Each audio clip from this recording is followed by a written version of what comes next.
All right. So just a reminder to everyone on here, we are recording, as you probably just heard the note. This is, an International Informix user group. This is our April 2026 meeting. We're going to get started here in just a couple of minutes, but reminder that we are recording. So if there's anything that uh, you do not, if we have parts at the end where people want to go off mute for any questions or things in the chat, if you do not want yourself being recorded, just keep that in mind that we are recording. I will have a period at the very end that we will shut off the recording for if your privacy is very, very important. We can put questions in at that point. Um, so I am Tom Beebe. I'm the IUG president. We've got Bruce Sims, who is running the meeting. So you'll see him flagged as the International Informix User Group account. Throughout the meeting, we'll be keeping an eye on chat. So if you have any questions you want to put on there, just toss them in the chat. If there are things that we can answer, we will. If not, once we get to a good point, we will hand them off to our amazing presenter to take a crack at them. Um, so, Danny, a few more minutes, or do you want to jump in, or because I can definitely cover more stuff if you need a little more time. I think we can probably go ahead and get started. All right. Well, I really want to thank you for being on and doing this for us today. I am just going to hand this over. I'll let you do beginning and jump in. You should be good to share, so jump in, and we'll watch the chat and we'll interrupt if at a good, stopping point with any relevant questions. Okay.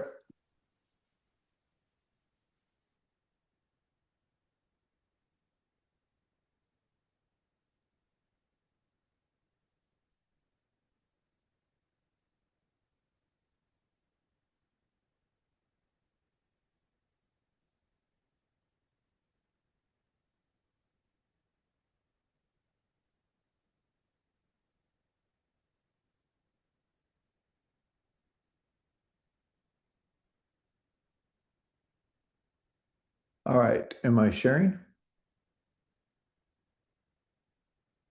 You are. Looks good. Yeah. We are seeing the presenter version of it, so we're seeing the with the notes and such. So I don't know if you want to swap screens on that. Yeah, that's the Okay, there we go. Looks that good. better. Okay. All right. Yeah. Sometimes when you have the same background on both screens, it goes the wrong way. So anyway, all right.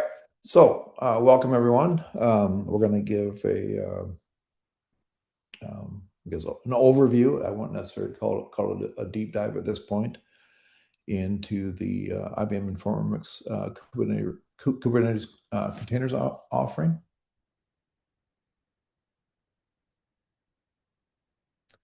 So basically, why we got started on this is IBM approached us about having a different um, uh, container-based offering aside from the Cloud Pak for data extension. That's been out there for quite a few years now. This is very similar to what IBM DB2 currently has as well. They are also a Cloud Pak for data extension, but they have a standalone version of their containers as well. So it seemed like a logical next step for IBM Informix as well.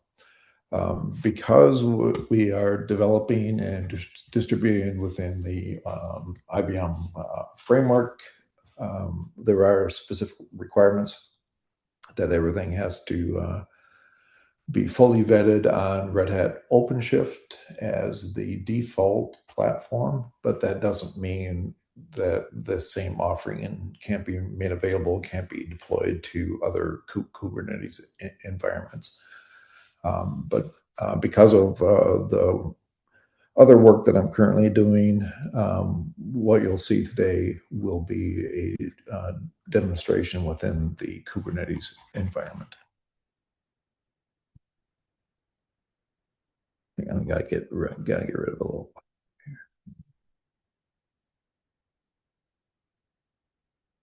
The initial versions that are supported right now are Informix 14.10.13. So as Tom mentioned, if you're still on 12, you're not going to get this on version 12. Um, so if you're interested in this and you are on an older version, it might be a good time to check it out to potentially ease upgrade.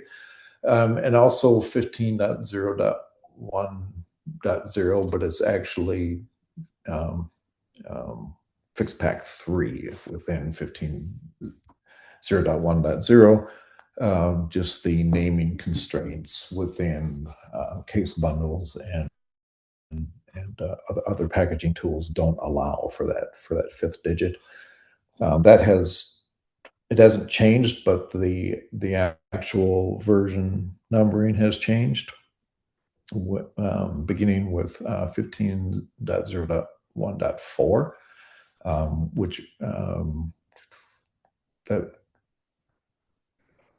yeah, dot four or later will actually be part of the um, next case version refresh that is currently in development. And so then the versions will become a little more clear as we release new case bundle versions. The IBM Informix containers are bundled in what's called the Container Application Solution for Enterprises, a case bundle. This is what IBM requires for any containerized product. Really, it's just a wrapper around your Helm charts and actual container images.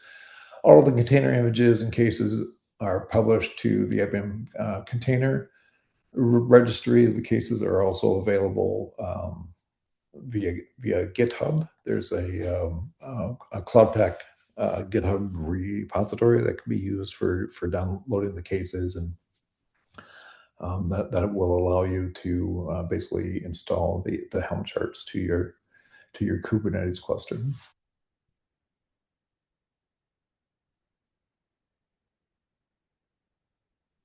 There are some prerequisites. You have to have Helm 13.1.17 at a minimum.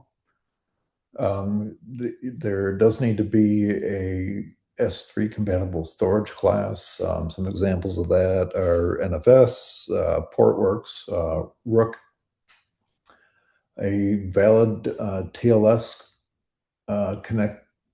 connection certificate manager needs to be installed in the cluster. That way we can have secured messaging between the microservices that make up the Informix containerized solution. A Kubernetes namespace needs to be defined, so we have a target to deploy to, and an override file needs to be generated. There are some values for the Helm charts that don't have defaults or have defaults that can be overridden, and those get specified in the override file. There's just a handful, so it's nothing extraordinary. And for proper license monitoring, the IBM license server needs to be deployed to the Kubernetes cluster as well. So this is a sample override file. This is just very basic for what I've been doing. There are additional properties that can be overwritten. You'll find those in the product documentation, but at a minimum, you need to specify the namespace to deploy to, what the storage class name is, and of course the default license acceptance flag. When Helm install is run, it'll set up a persistent volume claim that's shared amongst all of the microservices. It'll set up the custom resources, the custom resource definitions, all the required service accounts and roles for running the instance, other um, background supporting objects like the network services that the pod use to communicate to each other, config maps that store data, and of course encrypted secrets for database passwords and things like that for the generated instance. And of course, the operator image will be there as well. The operator image is basically the controlling logic of all the pods. So the operator knows what the desired state of everything should be, and it has a looping reconcile algorithm that runs. And when it detects that something is out of the desired state, it'll try to reconcile whatever is out of state to get it back into state. There's four major components slash microservices for the Informix instance. Of course, there's the server. That's where the actual database lives. There's the connection manager, which is used to access the database. There's the HQ component. It's also called the monitor component. That can be used to kind of monitor DB spaces and active connections and things like that.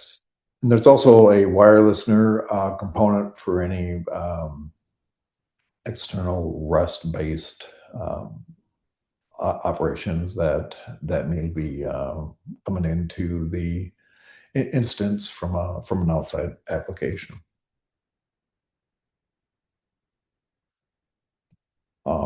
This is kind of what it looks like in a nutshell. So there's a namespace or project depending on what your Kubernetes platform is.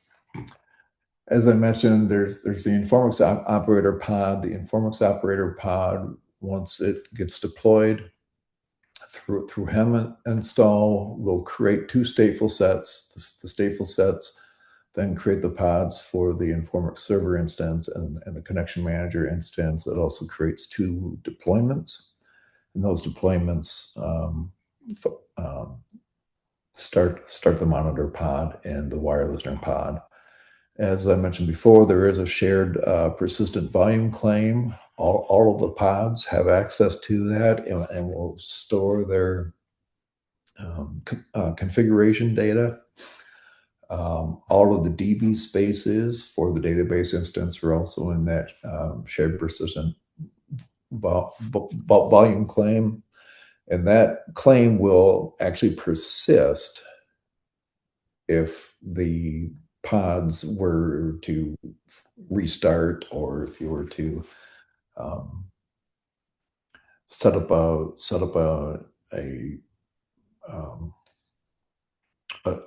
share that you would want to use as a volume mount for another instance. That shared persistent volume claim will be available. There's also individual services for each one of the microservices that get created. As I mentioned, those are the basic mechanism for how the services talk to each other. So each service from the microservice will all register themselves with the server service, and then there's rules in place to allow that communication to flow back and forth between the pods.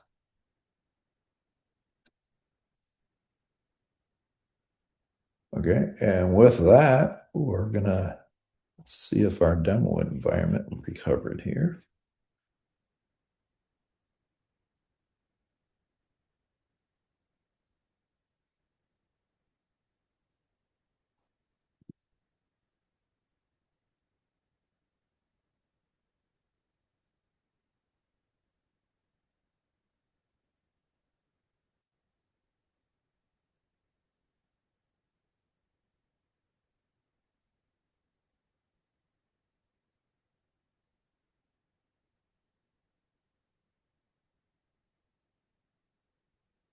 Okay, before we jump into that,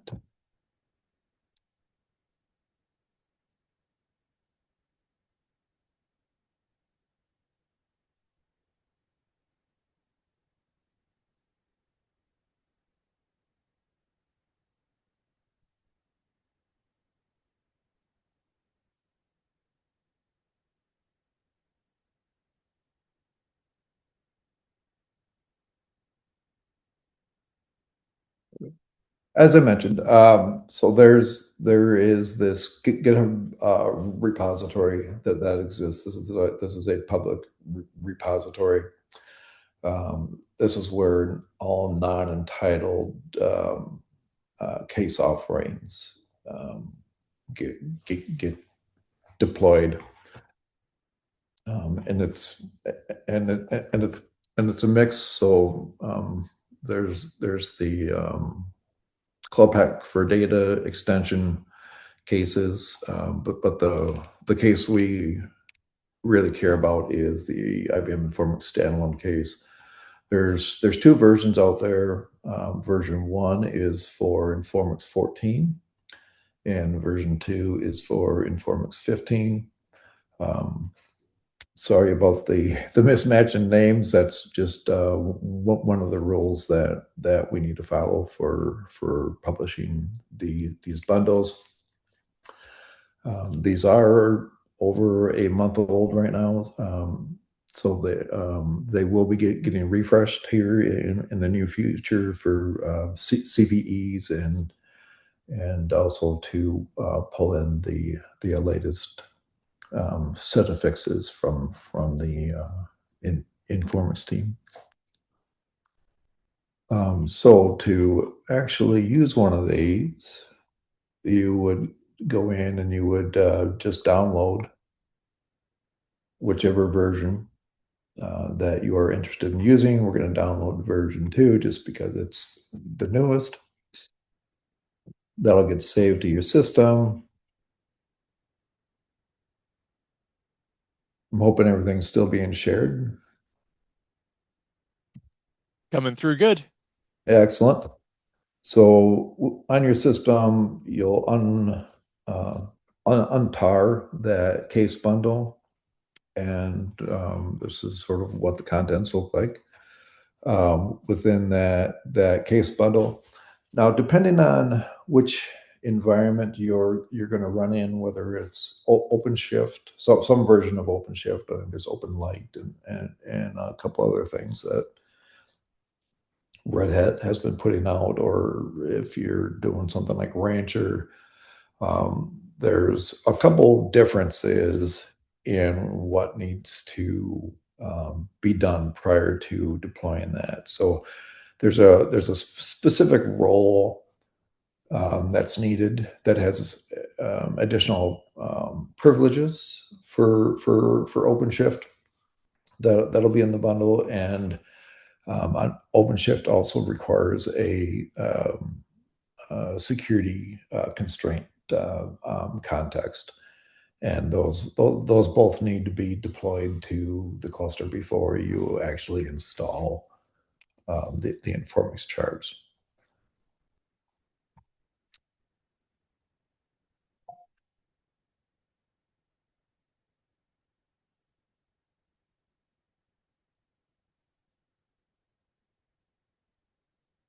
To install the charts, you would just run a command very similar to this.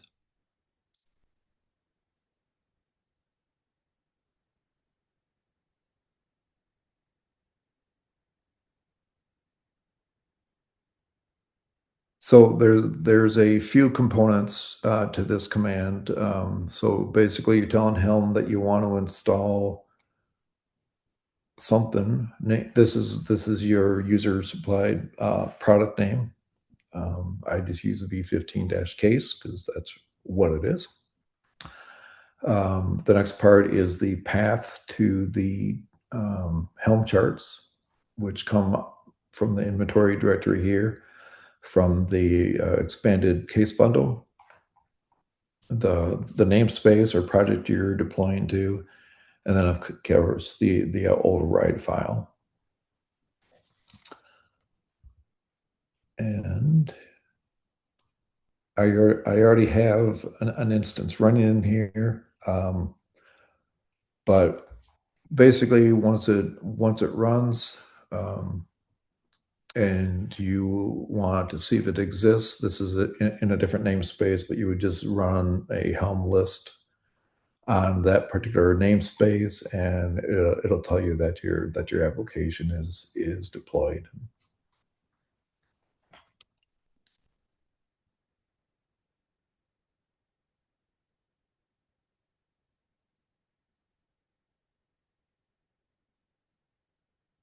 And once it's deployed,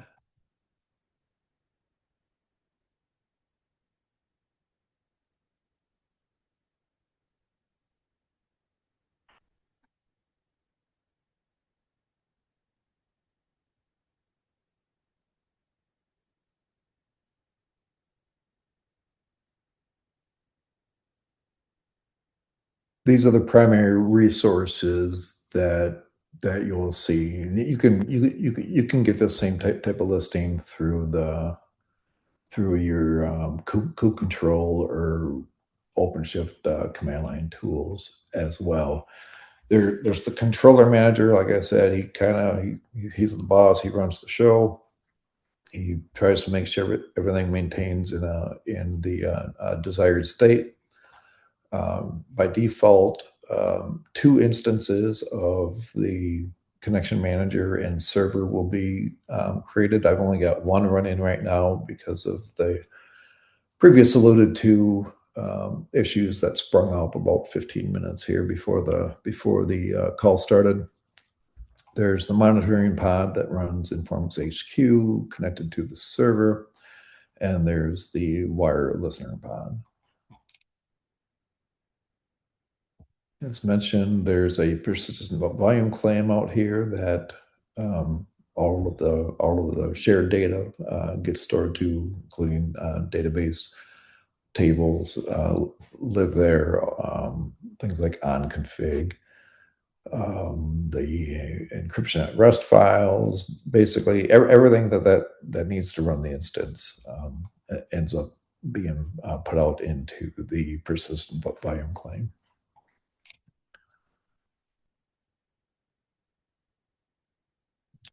And also, there's the service instances that are then bound to the pods that allow the pods to do the communication between the microservices.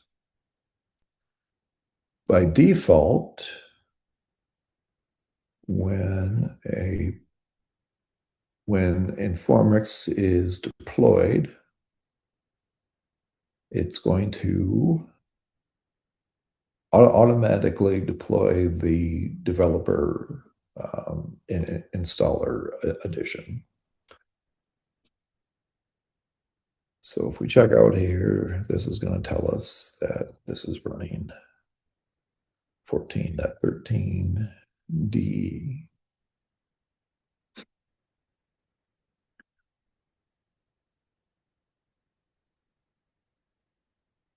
Now, what should happen and what currently isn't happening is there's a fairly straightforward way that we went about allowing users of the containerized offering to swap from the developer edition to an entitled edition that doesn't require downloading additional parts, because um, the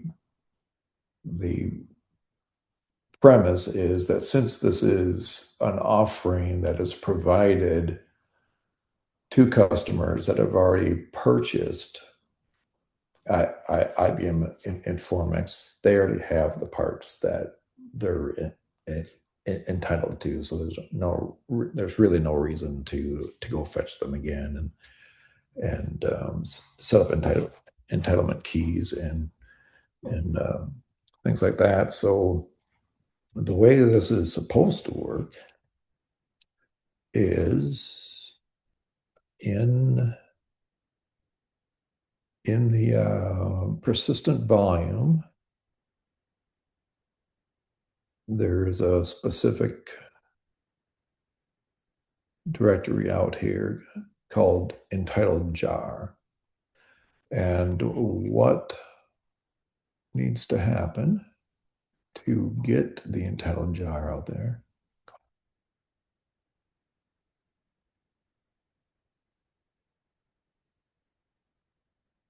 Of course, it's going to act up on me. Oh, there we go.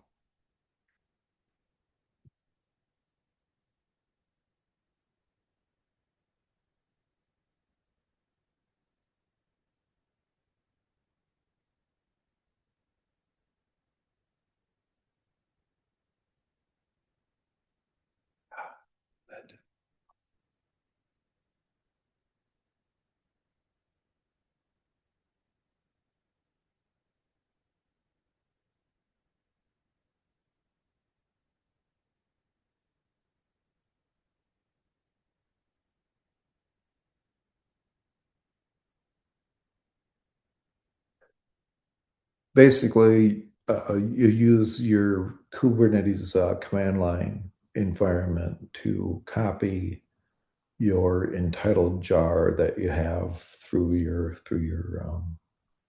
whatever versions you purchased and are entitled to, and you copy that to. Right now, I use the connection manager pod. Um, it doesn't matter which one you use, although when you do this, the server instances should be scaled down.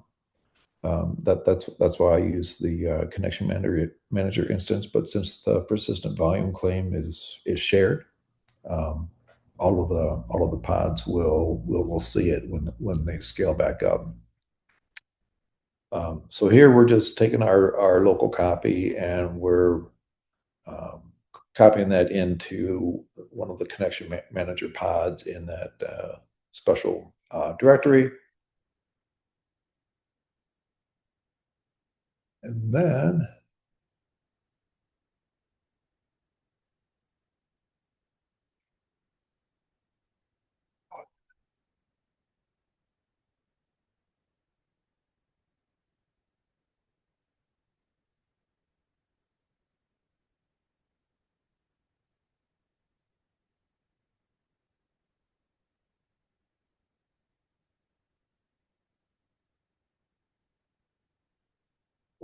we have um, two different entitled jars out here. This normally there's only one. There should only be one. As I mentioned, there was a little problem that I ran into a little bit before things started up here that I did not encounter this morning. But the idea or the way this was validated.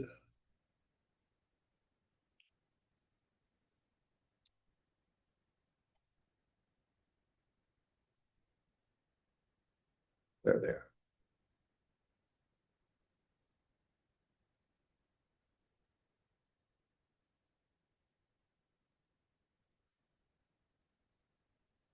So as I mentioned, to do this, you would scale down your Informix server instances. You would copy the jar file over,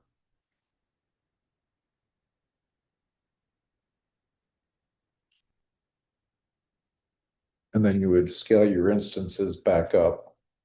Wait for your pods to fully initialize and enter the running state, and basically, while that happens, the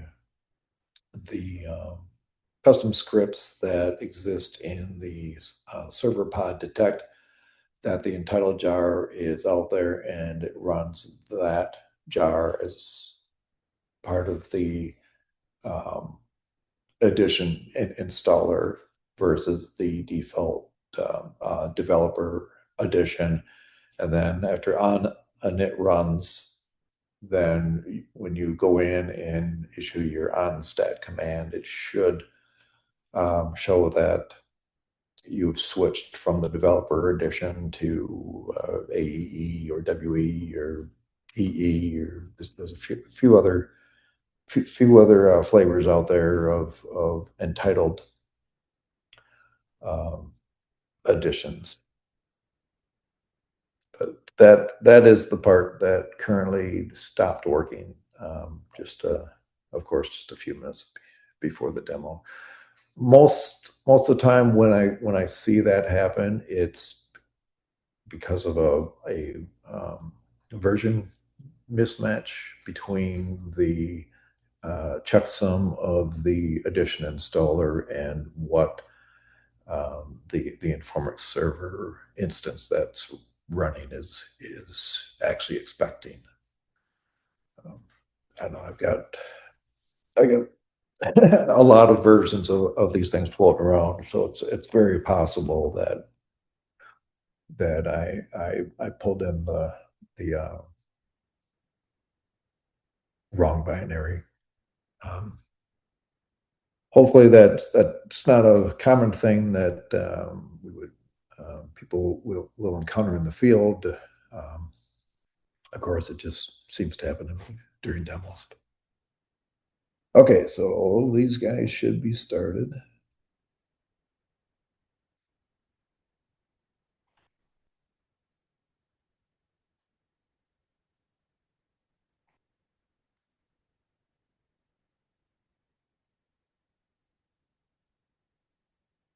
And yeah, it's still saying developer edition, so it didn't pick that up. So I'm guessing if we look at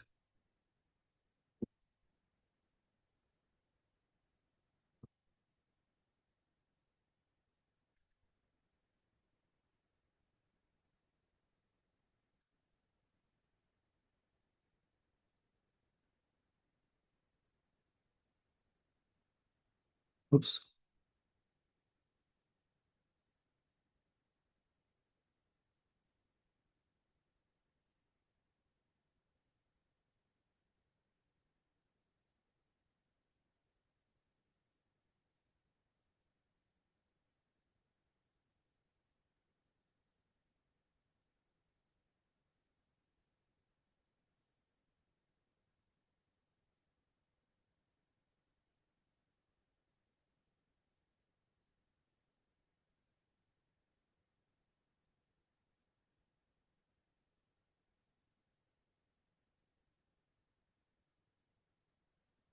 Normally what I see if there's a version mismatch, it'll tell me here in the logs. But I expect that's what's happening. Just because I've been having to change versions and development environments quite quite frequently lately.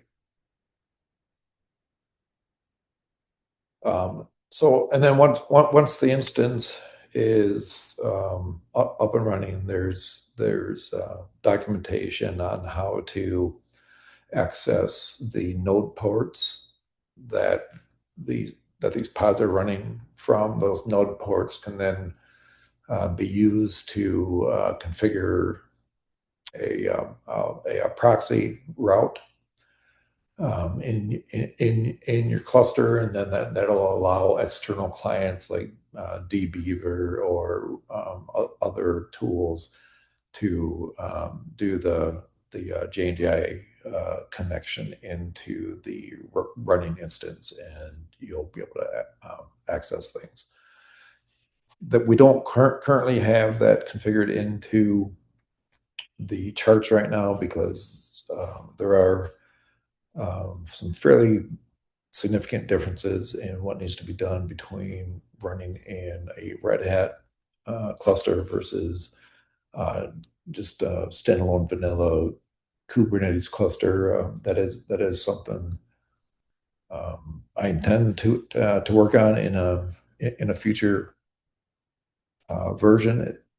It's just something that isn't there in the initial version right now.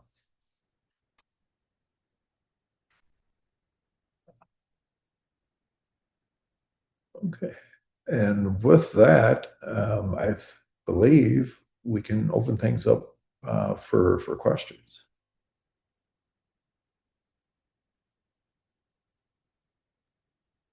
All right, great. Nobody has put a question in chat yet, so we'll give people a minute to do so. I guess the have you had any performance issues more than you'd expect running it this way? Um, Not that I've seen. So um, I would say the major performance issues that I see are mostly due to DSL and VPN um, connectivity in terms of actually what's happening within the pods. I haven't seen anything yet. I don't think we've run anything, in terms of, millions and millions and millions of records at this point. But, basically we're running the same configuration for the standalone container that we are for our default um, instance sizing and tuning that we have running in the Cloud Pack for Data extension. And that goes through its own set of um, tests, validation tests.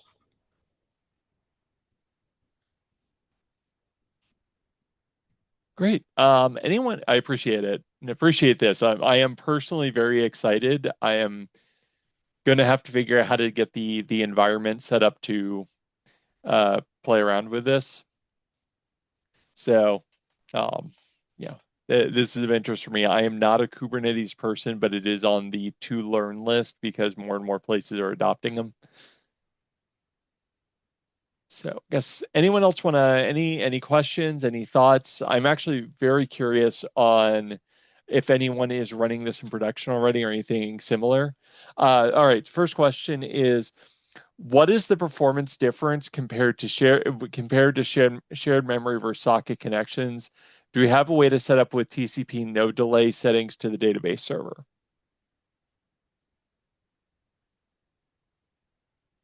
That is a great question. Um, let me let me see what port definitions end up getting exposed.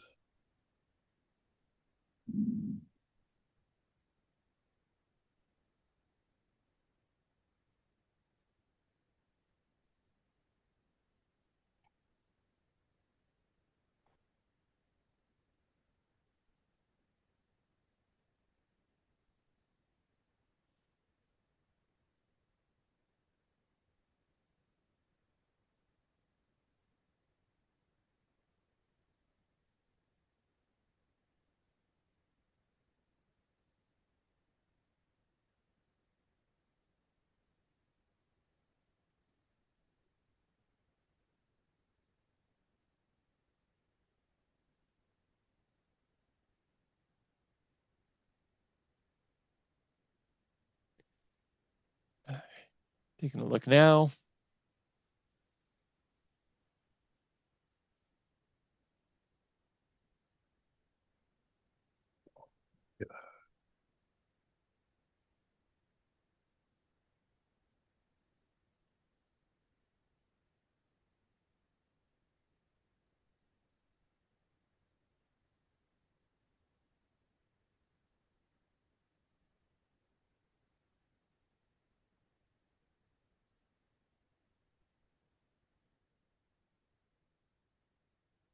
Yeah, so I'm not explicitly seeing a no no delay uh, port setup. But let me take that back and check with the product team if that's available and it's just something that isn't being exposed in the container yet. Okay, great. All right, so next one is how would you go about setting up DR? So I'm assuming that's HDR in this kind of environment.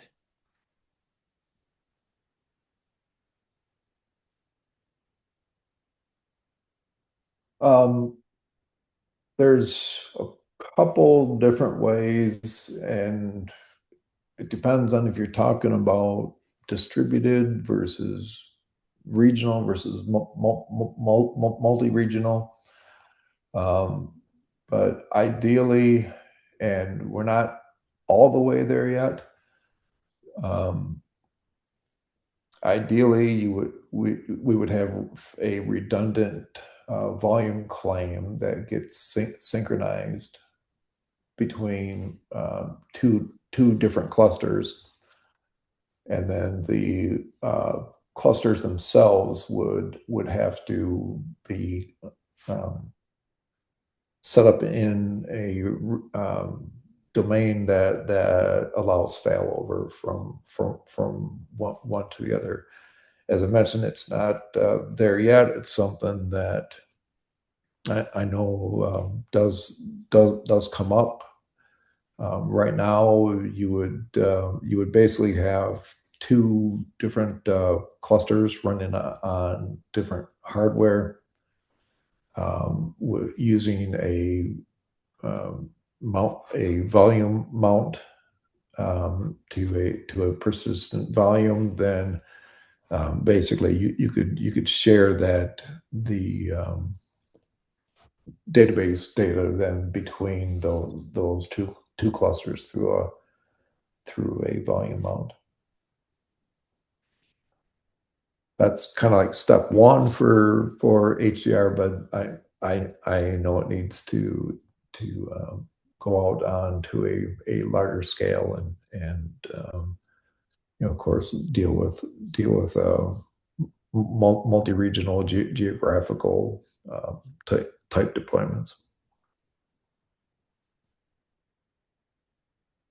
I think Okay. I just took my first feature request.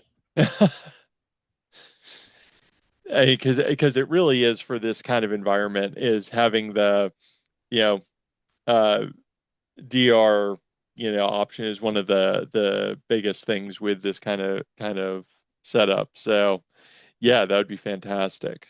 Um, all right, last question we've got right now is any impossibility of introducing Informix as an RDS like SQL Server or DB2 inside of AWS or similar cloud hosts,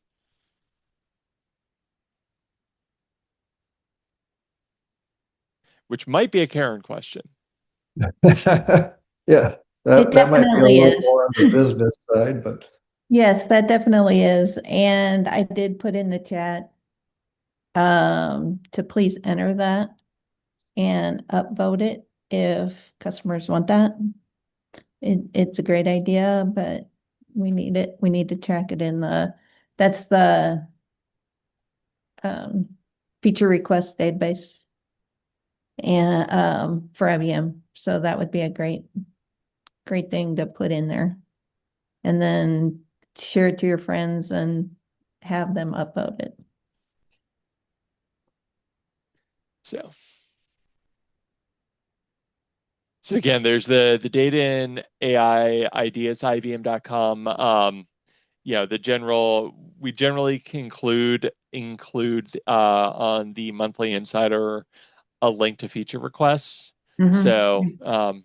different Mhm. ways to submit it to get it IBM and HCL as requests for the product. All right. Next one is, okay, we've got more questions. What's the limitation of the database size if we go with Kubernetes? I will answer that If you stick with the developer edition, I believe it is 8 gigs of data, and obviously can't use it for production.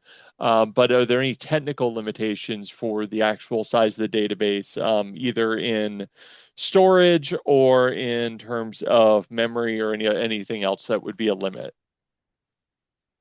Yeah, there are limits. The limits are mostly due to the number and size of machine nodes within the cluster. So the larger those nodes are, then the larger you could the larger your persistent volume share can be. Right now for demos, we default to 10 gig. I know in a lot of the test automations and things like that, those run at 80 gig. But so those limits are primarily um, in place, I would say, because of the size of clusters that we're allowed to allocate internally for development and test. These are just three node. What are they? Eight CPU, and I think they max out at, I think each worker node within those in internal environments maxes out at 100 gig. But that's, like I said, that's our development environment. That's not a production environment. So it really depends on what hardware you have available to run your cluster on. All right. Thank you. Next question. What are the ways or tools that could be used to migrate data between non-container to the container easily after spin up? Is it only DB export, DB import, or are there other tools that are available? That's what I have used when we've run into situations where we have security changes on, within the container model. We use the export and import to transfer the data. Ideally, if you're, like, let's say, I assume this is coming from an on-prem type scenario where they've got data sitting somewhere and they want to potentially run this from a containerized environment versus a physical installation, and they want to reuse that data. Ideally, if that could be accessed through a volume mount that can be configured in the pod. So rather than creating a new storage instance, we would basically try to use an existing one through a volume mount, and then you really shouldn't need any data migration. Let me other question there. Is there any reason why CDR migrate would not be usable for this?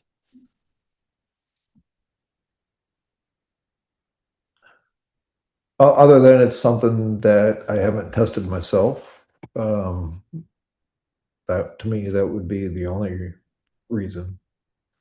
Yeah, I mean, as long as ER could work between, your on-prem environment and the Kubernetes spin up, it should function there if you want to migrate, and should, I believe, allow between versions too if you needed to. But obviously, I haven't tried it either because I haven't tried the Kubernetes yet, which is, again, on my to-do list. Um, All right. Question on just connections. I'm just going to summarize this. Is there any problem using a standard ODBC or JDBC connection to the environment, from outside utility or outside tools? Not that we have seen. Um, dbeaver is a very common external tool that we see get used to connect and access these environments. Of course, that doesn't necessarily have the exact Informix JDBC driver. It has a different JDBC driver, things like open telemetry, SDK. Um, I've seen that be able to connect to these types of instances. So there shouldn't be any restrictions. I think the most problems I've seen around there is really getting that JNDI connection string correct, so that the server doesn't reject it. All right, great. Any other questions? So I greatly appreciate it. This is I think we just have a thank you. Really, really appreciate this. Some very cool new tech. This is the things our DevOps folks love. And it's nice to be able to say, yeah, we can do that. So really appreciate all the work you're doing on this. Appreciate you sharing it with us. Continue to, promote it where we can, let us know as the IUG, what's coming up, if there's anything we can do. Anything else you want to plug or anything else you want to say?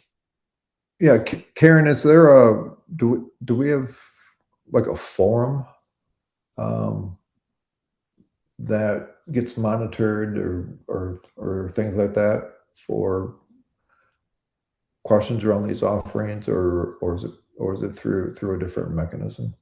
The Informix community, IBM Oh, Informix community, link, I don't have that link up, but I can find it and put it in the chat.